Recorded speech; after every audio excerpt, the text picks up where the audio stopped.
আসসালামু আলাইকুম। আ আপনারা জানেন ইনকিলাব মঞ্চের মুখপাত্র শহীদ ওসমান হাদি আমাদের মাঝে নেই। এটা আসলে আজকের খবর না। যখন ১ম এই ঘটনাটা ঘটেছিল এটা ঢাকা মেডিকেলে যখন অপারেশনটা হয় সেখানে অপারেশনে থাকা এক ডাক্তারের সাথে কথা হয়েছিল। তিনি যেটা বলেছিলেন যে এটা আসলে মানে বাঁচার সম্ভাবনা একেবারে নেই বললেই চলে। তারপরেও মূলত তারা ইউনাইটেড হসপিটাল এই এভারকেয়ার হসপিটালে যেটা নিয়ে গিয়েছিল একটা বেটার লাইফ সাপোর্ট দেওয়ার জন্য। এর বাইরে কোনো কিছু না। তো দেখেন এই ঘটনাটা কিন্তু আমি যেহেতু জানি বা অনেকেই জানে তার মানে সরকারের কাছে ছিল। সে যে মারা যাবে এটা সরকার বুঝতে পারছিল। তারপরেও তার যে খুনি, সেই খুনিকে বাঁচানোর জন্য সরকারের গোয়েন্দা সংস্থা, বিশেষ করে ডিজিএফআই এর কয়েকজন কর্মকর্তা, তারপরে ওর নাম কি? সেলিম আজাদ, ডিএমআই, এরা বৈঠক করে এই খুনের আগে তারা বৈঠক করে খুনিকে মানসিকভাবে শক্তি দেওয়ার জন্য, তার বের হয়ে যাওয়ার জন্য, তাকে নিরাপদে ভারতে পাঠানোর জন্য কি, কি করতে হবে আমরা এখনো নিশ্চিত না। এই ডিজিএফআই এর দেয়া আ কথাবার্তা আমরা বিশ্বাস করি না। তারা বলছে যে সে পালিয়ে গিয়েছে। সে আদৌ পালিয়ে গিয়েছে কিনা এখনো পর্যন্ত আমরা জানি না। হইতে পারে ফয়সাল মাসুদ সে দেশেই আছে এবং ডিজিএফআই তাদেরকে বাঁচানোর জন্যই তাদের নিয়ন্ত্রিত বিভিন্ন লোকজনকে দিয়ে তারা এটা বারবার বলানোর চেষ্টা করছে যে, এই মুহূর্তে তিনি পাস হয়েছেন, এই মুহূর্তে তিনি চলে গেছেন, এই মুহূর্তে তিনি কোথায় কি করছেন সবকিছু জানেন। শুধু এইটা জানেন না যে তিনি যে পালিয়ে যাচ্ছেন। তা আপনারা এত কিছু যেহেতু আপনারা সোশ্যাল মিডিয়াতে দিচ্ছেন, ধরেন আমি একজনের নাম বলি যেমন আ জুলকারনাইন সায়ের।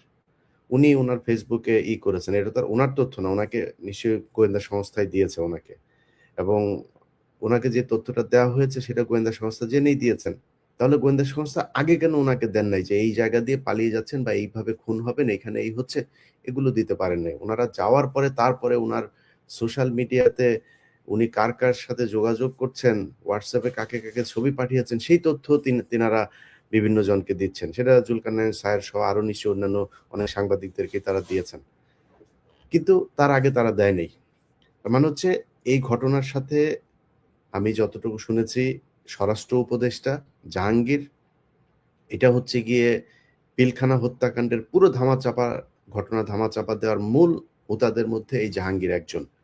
প্রচণ্ড দুর্নীতিপরায়ণ এবং আনস্মার্ট, একটা অদক্ষ, একটা অথর্ব একটা অফিসার ছিল। এই অথর্ব এই পিলখানা হত্যাকাণ্ডের ঘটনা নিয়ে ব্রিগেডিয়ার পর্যন্ত গিয়েছিল। তা না হলে তার ফুল কর্নেল হওয়ার যোগ্যতাও নাই। কোন দিক থেকেই নেই। কোন দিকে এর মতো এরকম মানে মানে এই কুখাদ্য আর্মি অফিসার যে খুব খারাপ অফিসার, সেটাও মনে করেন যে এর মতো এরকম কুখাদ্য আমার জীবনে আমি কোনদিন দেখি নাই। তার সাথে দুর্নীতিপরায়ণ খালেদা জিয়ার কে দেখতে গিয়েছে এভার কেয়ারে। তার পাশে তার মেয়ে, তার বউকে নিয়ে গিয়েছে। দাঁত কেলিয়ে হেসে সেলফি দিচ্ছে।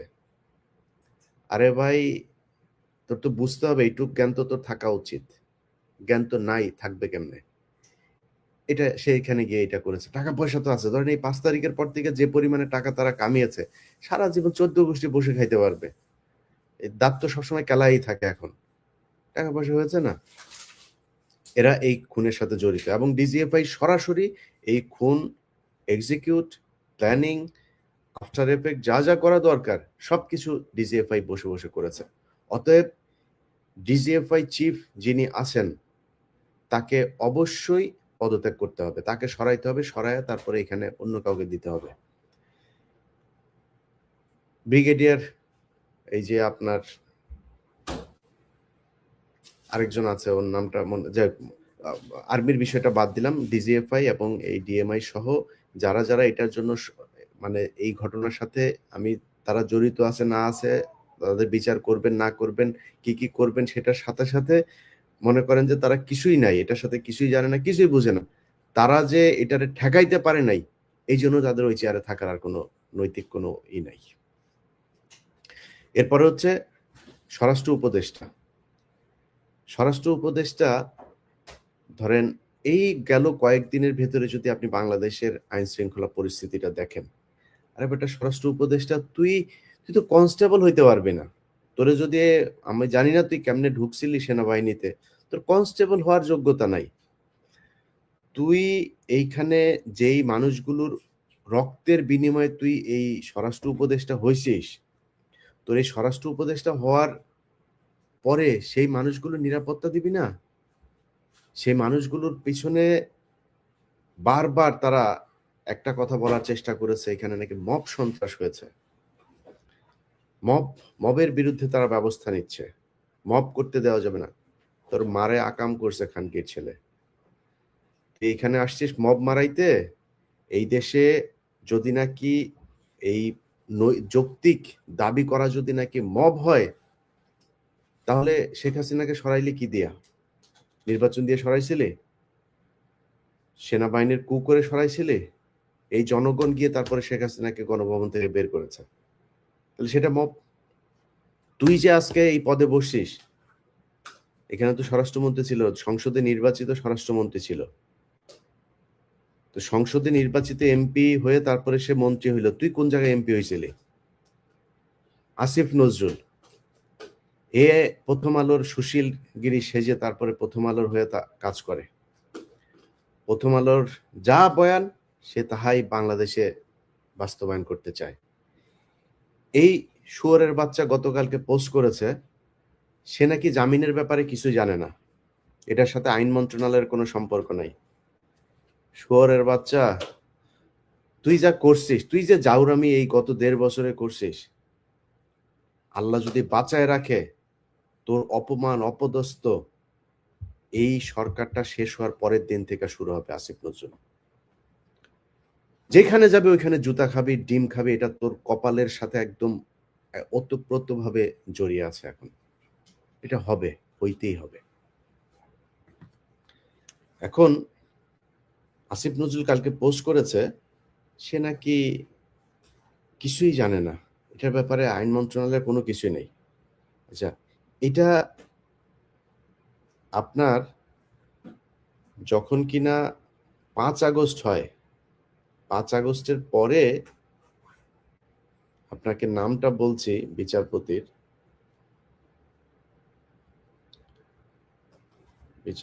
নামটা হলো শেখ তাহসান আলী। আপনাদেরকেও শুয়োরের বাচ্চার ছবিটা দেখাই। এই খানকির ছেলে, ওর মা দৌলতদিয়াতে গিয়া তারপরে বিভিন্ন বেটাদের সাথে আকাম করে ওরে পয়দা করছে। এটা একটা আরেকটা জাউরা আছে, ওই যে কয়সর কামাল, ওই শুয়োরের বাচ্চা গত 15 বছরে একবার ধরা গেছিল শাহবাগে, সেটাও এক মাগি নিয়ে, গাড়ির মধ্যে এক মাগিরে নিয়ে লাগাইতে গিয়া পুলিশ তারে ধরছিল। এরপরে মুসলেখা দিয়ে তারপরে বেরিয়েছে, সেটারই সে বলেছে তাকে নাকি সরকার ধরেছে। এবং এই মোটামুটি মানে আমি জানি না, তারেক রহমানের অনেক কিছু আমার খুব ভালো লাগে, কিন্তু তারেক রহমানের আশপাশে সব মাদারচোদ, ওইখানে সব মাদারচোদ তারেক রহমানের আশপাশে। কেমনে যায়? ওই যে আরেকটা আছে ওয়াহিদুজ্জামান অ্যাপেলো, এখন কি ছেলেরা সব কটা শুয়োরের বাচ্চা। এই শুয়োরের বাচ্চাগুলো সব পাশে পাশে গিয়া তারপরে এদেরকে, এই কায়সার কামাল আর এই শুয়োরের বাচ্চা, এই দুইটায় মিলে এই এর বেঞ্চে আপনার এই হাইকোর্ট থেকে ও জামিনটা হয়েছে। এই আজকে যে হাদির করা হলো, হাদিকে যে মারা হলো, এই তো জেলে থাকার কথা। আগের মামলার তদন্ত কর্মকর্তা বাদী, তারা এই ফয়সাল মাসুদ সে যে ছাত্রলীগ করতো সেটা উল্লেখ করে নাই। উল্লেখ কেন করে না? আগের থেকে প্রিপারেশন, যে উল্লেখ করলে তারা তো জামিন হবে না, জামিন নিতে কষ্ট হবে আওয়ামী লীগ যদি হয়। সে ডাকাতির মামলায় অস্ত্রসহ আটক হয়েছে, কেন্দ্রীয় কমিটিতে সে পদে ছিল, সে জামিন পাইল কিভাবে? তারে জামিন দিয়েছে। এখন আসিফ নজরুল কিচ্ছু জানে না। আসিফ নজরুল খানকির ছেলে, তুমি যে বিচারপতিদেরকে যে তুমি করলা, তুমি যে নিয়োগ দিলা, বিচারপতিরা তোমার মার শাটার ভিতর দিয়ে আসছিল, মাদার চোদ কোন দিক দিয়ে আসছিল? শুয়ারের বাচ্চারা কোথাকার, গায়ে লাগে না খানকির ছেলেরা? এই মানুষগুলো রক্তের উপরে দাঁড়ায়, তারপরে তোরা উপদেষ্টা হইছিস, তোরা বড় বড় পদে বিচারপতি হয়েছে। এই খানকির পোলা, এই যে তাহসান সোরের বাচ্চা, 5 তারিখের পরে সেইখানে এই তাকে বিচারপতি নিয়োগ করা হয়েছে, জামিন দিয়ে দিছে। সে যার রক্তের বিনিময়ে বিচারপতি হইল, সেই লোকটারে, সেই মানুষগুলিরে খুন করার জন্য খুনিরে সে জামিন দিল। এবং এরপরে তার কি হবে, এরপরে সে বের হয়ে যাবে, চলে আসবে, সবকিছু তাদের প্রি প্ল্যান্ড, এইভাবেই হয়েছে। এখন ভাই মানসিকভাবে আসলে খুব বিধ্বস্ত অবস্থায় আছি ভাই। বিশ্বাস করেন, 5 তারিখের পর থেকে আজকে পর্যন্ত আসিফ নজরুলের সাথে আমার কোনো ব্যক্তিগত সমস্যা আছে, স্বরাষ্ট্র উপদেষ্টার সাথে আমার ব্যক্তিগত সমস্যা আছে, এই কয়সার কামাল আমার সাথে ভালো সম্পর্ক ছিল, এই অ্যাটর্নি জেনারেল খুব ভালো সম্পর্ক ছিল। আরে ভাই তোরা মানুষের চোদা রে, মাদার চোদেরা, মানুষের চোদা তোরা। মানুষ তোর মারে লাগায়া জন্ম দিছে এই দুনিয়ার ভিতরে।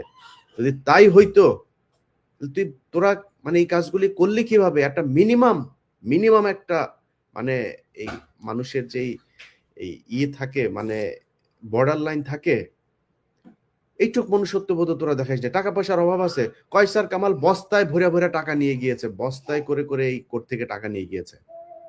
আর কত টাকা লাগবে তোদের? কত টাকা দরকার আছে নাকি আরো? তোরা আওয়ামী লীগের লোকজন রে গড়ে পর্দায় সমানে জামিন করাইছিস।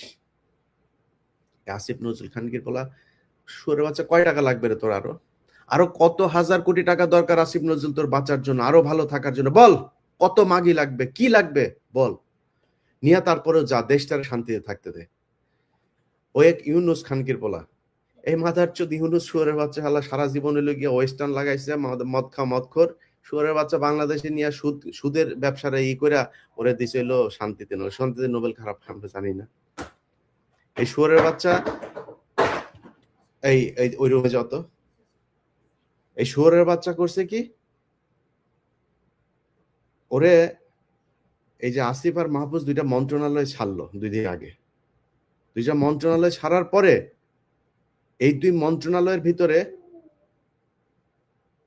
একদম এই উপদেষ্টা পরিষদের সবচাইতে বড় চোর যেটা আসিফ নজরুল আর রেজওয়ানা, এই সবচেয়ে বড় চোর, এই বড় চোর 2টা মন্ত্রণালয় দিল। কেন রে ইউনুস, তোর আর কোনো বাপ ছিল না? হ্যাঁ বলে কিচ্ছু বুঝে না, বলে বিশাল আকারে কিছুই বুঝে না, সারা দুনিয়া হোগা মাইরা যায়, বাংলাদেশে কেমন তুমি কিছুই বুঝো না, আমরা বুঝি না এগুলি। আমরা ওয়েস্টে থাকি, ওয়েস্টের এদের কথাবার্তা চরিত্র আমরা বুঝি না এগুলি। তুমি তো ওই চরিত্রই পাইছো, মুখের কথা আর ভিতরের কথা এক না। যায়া চোরেদের নিয়ে করছে, ইউনুসের গোটা পরিবারের যত সুযোগ সুবিধা দরকার সব তারা নিচ্ছে। এই সব কিছুর দায়ী এই ইউনুস কুত্তার বাচ্চা, শুয়োরের বাচ্চা এখানে আসছে, হ্যাঁ আমাদের সাথে বসবে, এরে আবার ফর্ম পূরণ করা। তুই কি স্যারের বাল রে যে তোর সাথে বসতে হবে? তোর কাছে কোনো তদবির নিয়ে গেছি, কোনো পদ চাইছি তোরে? এরপর আবার 2 দিন পর আবার আরেকজনের দিয়ে ফোন দেয়, ভাই আপনাদের মিটিংটা হচ্ছে না, আসিফ নজরুল আর আসিফ মাহমুদ আর মনির হায়দার আপনাদের এই ডক্টর ইউনুসকে আপনাদের সাথে বসতে দিল না। আসিফ নজরুল, মনির হায়দার, আইউ ডক্টর ইউনুস পুটকি মারি আমরা, শুধু আমরা ওদের কাছ থেকে কিছু চাইছি, যায় বলছি যে আমার ভাইরে এইটা দে, আমার এইটা দে, আমার এই পদ দে, বলছি নাকি তোরে? চোদে তোরে কেউ? কারণ কি বলারা মানুষ মারা ফেলতেছে, শুয়োরের বাচ্চারা পাশে দাঁড়ায় থেকে দাঁত কেলায়। স্বরাষ্ট্র উপদেষ্টা দাঁত কেলাইতেছে, পাশে দাঁড়ায় দাঁড়ায় করে, আল্লাহ চোরের বাচ্চার মতো দেখা যায়, চোরের বাচ্চা, চোর শুয়োরের বাচ্চা। ও এখন পর্যন্ত পদত্যাগ করেনি, জুতা দিয়া পেড়াইলে ওরা পদত্যাগ করবে না। মজা পাইছে তো ওই জায়গায়। বাংলাদেশের এই যে আজকে যে বাংলাদেশ, এই হাসিনার পতনের পেছনে এই বর্তমান এই যে সরকারের ভিতরে দেখছেন, কারোর কোনো অবদান নাই, একটারও কোনো অবদান নাই। ডক্টর ইউনুসের যে সমস্যা ছিল সেটা ব্যক্তিগত, তার সে ব্যক্তিগত সমস্যা। এই দেশের জন্য ইউনুস জীবনে কোনোদিন কোনো কিছু করে নাই, জীবনে কিছু করে নাই। এত খাতির প্রীতি আলাপ পেরে লাভ নাই। আমরা চিনি ডক্টর ইউনুসকে, ডক্টর ইউনুস কোথায় ছিলেন, কাদের সাথে ছিলেন, কাদের হয়ে কাজ করেন, এগুলো খুব ভালো করে জানি আমরা।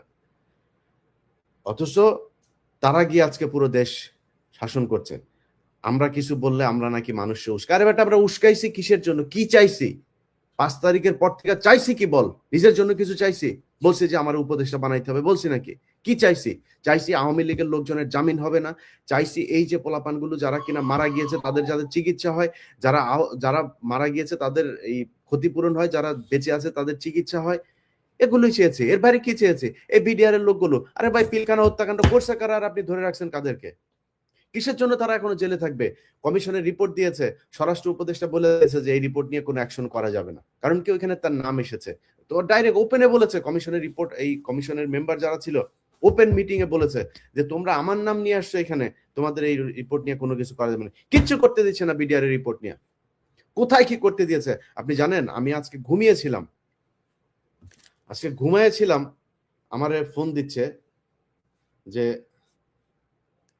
ভাই, জি ভাই, হ্যাঁ হ্যাঁ, আরাম জি ভাই, জি।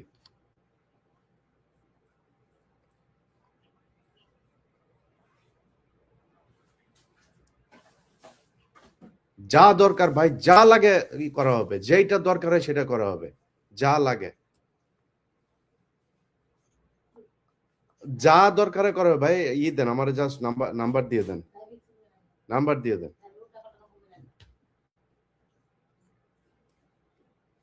ওকে, ওকে, ঠিক আছে, ঠিক আছে, ঠিক আছে, ঠিক আছে, নাম্বারটা দেন আমার। এই এই দেশ, এই দেশ স্বাধীন করেছে যারা, তাদের হাতে থাকবে দেশ। তারা যা বলবে, যেভাবে বলবে সেভাবেই চলবে দেশ। এবং আগামীকালকে বাংলাদেশের প্রতিটা মানুষের কাছে অনুরোধ, ভোরের সূর্য এখন রাতের বেলা, অনেক মানুষ, হাজার হাজার মানুষ এরই মধ্যে সেখানে জড়ো হয়েছে। ভোর সূর্য ওঠার আগে আপনারা শাহবাগে জড়ো হবেন। এই শাহবাগ থেকে মানে পুরো সামনের 5 বছরে কি হবে পুরো পরিকল্পনা এখান থেকে দিতে হবে। কিভাবে নির্বাচন হবে, কি কি হবে, সবকিছু পরিকল্পনা এখান থেকে দিতে হবে। প্রথম আলো, আরে ভাই, আশ্চর্য একটা বিষয়, আপনি খুনি। এই যে ওর এখানে কয়েকজন রিপোর্টার আছে, টিপু সুলতান, এই যে মতি টতি, এগুলোর ব্যাপারে সরাসরি তারা ইয়ের সাথে ছিল। সন্তোষ শর্মা এখনো কালবেলায় অফিস করে বাংলায় ভীষণে, এই যে জুবায়ের টুবায়ের এগুলো। আর ভাই, এক একজনের নামে 4টা 5টা করে খুনের মামলা, এরা ওপেনে অফিস করে। এটা কি ফাইজলামি নাকি একটা? ওপেনে অফিস করে তারা, একবারের জন্য আটক করা হয় নাই। একটা মানে তামাশা চলে এসছে। তাহলে বলেন, কেউ মারা যায় নাই জুলাইতে? যদি মারা যায় এটা বিচার করেন, কত দ্রুত করতে চান, কত বিচারক নিয়োগ দিতে চান, কি করতে চান, কেমনে করতে চান, বিশেষ আদালত করতে চান, করেন, কিন্তু বিচার করেন। যদি তারা নির্দোষী হয় তাদের ছেড়ে দেন। অথচ নির্দোষ অনেক মানুষজনরে সেখানে করে রাখা হয়েছে, আর দোষীদেরকে বাইরে আরামসে তারা ঘুরে বেড়াচ্ছে। কোনো ব্যবসায়ীরা তারা পাশে নিয়ে ঘুরে, কোনো ব্যবসায়ীর পিছনে লাগে। আরে ভাই, যদি ব্যবসায়ীরা আপনি কিছু না বলেন তো সবারই ছাড়েন। এটা আটকানোর আছে, ওইটা ছাড়া আছে, ওরে সাথে নিয়ে, ওরে বগলে নিয়ে ঘুরে, যার সাথে যেমন মনে চায় তেমনি ঘুরতেছে। বাংলাদেশের মানুষের কাছে অনুরোধ থাকবে, ভাই আপনাদের এই যে আজকে যে অবস্থা, এই অবস্থার জন্য ইউনূস দায়ী, এই সরকার দায়ী, এই সরকারকে এর ব্যবস্থা করতে হবে। এই যে হাসনাত, সারজিৎ সহ নাহিদ, একজনও তো নিরাপদ না। আজকে একজন মেয়ে মারা গিয়েছে, তার লাশ যেভাবে ঝুলানো আছে, আমি জানি না, যেহেতু জানি না, না জেনে বলতে পারছি না সে আত্মহত্যা করেছে কিনা, বাট তার লাশ যেভাবে ঝুলানো আছে, এই মেয়ে গত আমাদের এই 32 নম্বর এই আগের দিনের প্রোগ্রামে এই মেয়েটা ছিল, সেই মেয়েটাকে আজকে ঝুলিয়ে মারা হয়েছে একটা একটা করে। যেদিন হাদিকে মারা হলো সেদিন রাতেই উত্তরাতে 2টা ছেলেকে কোপানো হয়েছে। তারা মিছিল থেকে ফিরছিল, এটার বিক্ষোভ মিছিল ছিল হাদির হত্যাকারীকে আটকের দাবিতে, সেখান থেকে যাচ্ছিল, 2টা ছেলেকে কোপানো হয়েছে। একটা একটা করে প্রতিটা মানুষকে এভাবে মারা হবে। ভাই, যদি মব বলেন মব, যা মনে করেন তাই। ভাই, আপনার আশপাশে যেসব আওয়ামী লীগের লোকজন আছে, সরকার যেহেতু বিচার করবে না, যে আওয়ামী লীগের লোক যাদেরকে পুলিশ ধরছে না, আপনি কনফার্ম যে সে আওয়ামী লীগ ছিল। যদি বাঁচতে চান, ওদেরকে যা করা সেটা করতে হবে। এই আওয়ামী লীগের যারা যারা জামিনে আছে, ওদের যারা আপনার বাড়ির আশপাশে আছে, যাদের বাড়িঘর আছে, যেখানে যা করা দরকার সেটা করতে হবে। যাদেরকে আপনি দেখবেন অফিস করছে এখন পর্যন্ত, যাদের যা করা দরকার সেটা করা হবে। আপনাদেরকে আজকে একটা বিষয় নিয়ে, আমরা এই ঘোষণাটা আরো অনেক পরেই দিতাম, আমরা একটা মুভমেন্ট করছি। এই মুভমেন্টে বাংলাদেশের অনেক পরিচিত মুখ, যারা দেশপ্রেমিক, যারা এই গত 15 বছর নির্যাতনের শিকার হয়েছে, তাদেরকে নিয়ে এই বাংলাদেশ আজাদি মুভমেন্ট। তো এই বাংলাদেশ আজাদী মুভমেন্টের একটা কমিটিও তৈরি করা হয়েছে, একটা কনস্টিটিউশনও করা হয়েছে। এটার মূল যে কারণে করা হলো সেটা হচ্ছে যে হাদি মারা যাওয়ার যেই মানে গুলিবিদ্ধ হওয়ার যে ঘটনা, সেই ঘটনার পরে আমরা মনে করলাম না এইভাবে মরতে দেওয়া যাবে না। একটা প্ল্যাটফর্ম থাকতে হবে যেখানে সবার অভিভাবক থাকবে, সেখানে তারা কিছু কিছু জায়গায় আমরা কোনো পলিটিক্যাল কে নির্বাচনে আসবে, কে নির্বাচনে যাবে, কেমনে নির্বাচন হবে, এগুলো নিয়ে আমাদের কোনো মাথা ব্যথা নেই। কিন্তু ভারতের ব্যাপারে এই ভারত শুরু থেকে আজকে পর্যন্ত আমাদের এই দেশের পেছনে ছিল। আমাদের সব সময় আমাদের দেশে অশান্তি তৈরি করে রাখা, আমাদের দেশপ্রেমিকদেরকে হত্যা করা, সব জায়গায় ভারত ছিল। অতএব এই ভারতের ব্যাপারে আমরা এক থাকবো এবং ভারতের ব্যাপারে বিভিন্ন সিদ্ধান্ত এই বাংলাদেশ আজাদী মুভমেন্ট আপনাদের সামনে নিয়ে আসবে এবং তাদের এখানে যারা যারা আছে তাদের নামগুলো আপনারা জানতে পারবেন। এটা হয়তো কালকের ভেতরেই আপনাদের সামনে চলে আসবে এবং এই যে কালকে শাহবাগে যেটা হবে সেখানেও হতে পারে, আমি এখনো জানি না, তাদের মিটিং চলছে এখন পর্যন্ত। তারা কালকে হয়তো আপনাদেরকে সেই ঘোষণা দেবে। তো আপনাদের কাছে অনুরোধ থাকবে ভাই, যে যে জায়গায় আছেন, কে মব বললো আর কে কি বললো জানার দরকার নাই। আপনার জীবনে নিরাপত্তা আপনার। এই দেশ আসিফ নজরুল স্বাধীন করেনি, এই দেশ ডক্টর ইউনূস দেশেই ছিল না, এই দেশে স্বরাষ্ট্রমন্ত্রী এই উপদেষ্টা হয়েছে, চিনেন নাকি তারে? এই রেজওয়ানা সারা জীবন নিচতলা ভাড়া দিয়ে খেয়েছে, এখন তো বুড়া হয়ে গেছে, এখন হয়তো ওইভাবে আসিফ নজরুল ছাড়া কেউ খায় না। এখন ও সারা জীবন টাকা পয়সা এই বিদেশিদের কাছ থেকে পয়সা পাতি নিয়ে এভাবে চলে, কোনোদিন তার কোনো সমস্যা হয় নাই, কখনোই তার কোনো সমস্যা হয় নাই। বলেন পার এই 15 বছরে কি হয়েছে? এক আদিলুর ভাই কয়দিন জেলে ছিল, সে আদিলুর ভাইদের দেখেও এখন মাথা ঘুরায় যে ভাই কি কি করেন কি ভাই? আরে ভাই, আপনাদের হাতে দেশটা দেওয়া হইলো, সেই দেশটার এইভাবে ধ্বংস করে দিলেন। একটা বিপ্লব, এরকম বিপ্লব সারা পৃথিবীতে কোনোদিন কেউ করতে পারে নাই। পুরো একটা দলের সব কটারে দেশ থেকে যেতে বাধ্য করেছে এই দেশের সাধারণ মানুষ। সেই মানুষগুলিরে আপনারা কি দিলেন? এখন পর্যন্ত আহত অনেকের চিকিৎসা দেওয়া হয় নাই, এখন পর্যন্ত নিহত অনেকের পরিবারের টাকা পায় নাই। যার যেমনে মনে চায় একটা হাস্যকর অবস্থায় নিয়ে গিয়েছে জুলাই পুরো আন্দোলনটাকে। তাদের কারণে আজকে আপনি এখানে বসে আছেন। যাই হোক ভাই, বিচার যার যার বিচার তার তার করতে হবে। এটার জন্য যদি নাকি সরকার আইন প্রয়োগকারী সংস্থা বিচার স্বাভাবিক নর্মাল বিচার প্রক্রিয়া দিয়ে যদি করতে না পারে, যার যার হাতে তার তার বিচার করে নিতে হবে। এই ছাড়া কোনো উপায় নাই। সরকারের কাছে আমরা বারবার দাবি করেছি বিভিন্ন বিষয় নিয়ে, করে নাই। আমি আজকে একটা কথা খুব খুব সুন্দরভাবে বলে রাখি, আসিফ নজরুল স্বরাষ্ট্র উপদেষ্টা, যারা যারা আসিস তোরা খানকির ছেলেরা শোন, তোদের তোদের যদি নাকি সরকার থেকে যদি নাকি তোরা খালি সরবি, খালি তারপরের দিন থেকে তোদের পেছনে লাগা হবে। যত টাকা দরকার হয় তত টাকা খরচ করা হবে, যাদের কাছ থেকে টাকা নিতে দরকার হয় তার কাছ থেকে নেওয়া হবে, দরকারে জিম্মি করা হবে, যেমনে দরকার হয় তেমনি টাকা পয়সা আদায় করে তারপরে তোদের পিছনে লোক লাগানো হবে, যেটা দরকার হয় সেটা করা হবে। তোদের শান্তিতে টাকা পয়সা নিয়ে তোরা থাকবি, তোদের শান্তিতে থাকতে দেওয়া যাবে না, থাকতে দেওয়া হবে না তোদেরকে। তোরা কি মনে করছিস এই দেশের সব মানুষ তোদের মতো বিক্রি হয়ে গিয়েছে? এই দেশে জুলাইতে যারা জীবন দিয়েছে, যারা আহত হয়েছে, যারা রাস্তায় নেমেছিল, তারা সব ঘরে চলে গিয়েছে? তাদের কিছু নাই? তারা রাস্তার মধ্যে, তারা কিছু করতে পারবে না? সব আছে, খালি তাদের একজন নেতা ছিল না, সেটার ব্যবস্থা, সেটার জন্য একটা আমব্রেলা, একটা শেড তৈরি করা হচ্ছে। এই ভাষা, এই আজাদি মুভমেন্ট বাংলাদেশ যেটা, সেটা হবে তাদের একটা প্ল্যাটফর্ম। সেখান থেকে সবকিছুর বিচার করা হবে, সেখান থেকে সবার প্রতিশোধ নেওয়া হবে, কি করা দরকার, যা করা দরকার সেটা করতে হবে। সবাই ভালো থাকেন, দেখেন কি হয়। যার যার অবস্থান থেকে শাহবাগে চলে আসবেন এবং আগামীকালকে সকালের মধ্যে অবশ্যই সবাই শাহবাগে থাকবেন। এখান থেকে ফয়সালা হবে কি হবে, রাষ্ট্রের কৌশল কি হবে। যাদেরকে যেসব বিচারকদের এই আসিফ নজরুল, এই খানকির ছেলে বলছে যে ওনায় কিচ্ছু জানে না, শুয়োরের বাচ্চা, তুই জানিস না? তুই বিচারকদের নিয়োগ দিস নাই? এই শুয়োরের বাচ্চা, এখন পর্যন্ত বিভিন্ন জায়গায় এই জেলা দায়রা জজ টজ এইসব জায়গাতে সেই এই হিন্দুগুলোরে বসায় রাখছে, যে হিন্দুগুলো এই কয়েক বছর কোটি কোটি টাকা করছে, সেগুলোর বসায় রাখছে, সেগুলোর এখন পর্যন্ত ঢাকা থেকে নিয়ে বিভিন্ন জেলায়, অনেকগুলো ঢাকাতেও। এই যে আসিফ নজরুলের পিএস মাসুম, শুয়োরের বাচ্চা সারা জীবন আওয়ামী লীগের দালালি করছে, তারা এনে তার পিএস বসায় রাখছে। সব পুরো একদম আইন মন্ত্রণালয় সে চালায়। আসিফ নজরুলের মাঝে মধ্যে মাগিয়ে এনে দেয়, আসিফ নজরুল লাগায়, আর কিছু না, আর কোনো সমস্যা না। টাকা পয়সা যা দরকার সবকিছু পাঠায় দিচ্ছে বাইরে। ভাই, বিদেশে যারা আছেন, প্রতিদিন পত্রিকা খুললেই সবচাইতে ভালো সুন্দর নিউজটা হয়েছে 8 দিনে রেমিটেন্স আসলো 1.2 বিলিয়ন, 8 দিনে এত হাজার কোটি টাকা খালি রেমিটেন্স যায়। ভাই, আল্লাহর ওয়াস্তে আপনাদের কাছে অনুরোধ থাকবে, এই ইউনূস খুনের সরকার, এই বদমাইশরা যতদিন থাকবে, আল্লাহর ওয়াস্তে আপনারা রেমিটেন্স পাঠানো বন্ধ করেন।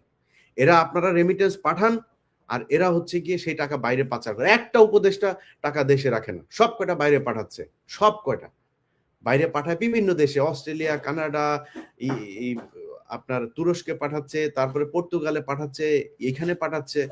এটা করছে তারা। সো তাদেরকে টাকা পাঠায় না, আল্লাহর রাস্তে আপনারা টাকা পাঠায় না, ওরা টাকা দেশে রাখছে না। নির্বাচিত সরকার আসুক, সেটা বিএনপি আসুক আর জামাত আসুক, তারপরে আপনারা টাকা পাঠানো শুরু করবেন। কারণ এরা আমাদের এই রক্তের সরকার না। এরা সব নিজের পেট ভরার জন্য, নিজেদের মতো করে নিজেরা চলার জন্য এখানে এসছে। তো সবাই ভালো থাকেন। আবার আপনাদের সাথে যুক্ত হব রাতে অথবা কালকে সকালে আবার যুক্ত হব। আল্লাহ হাফেজ।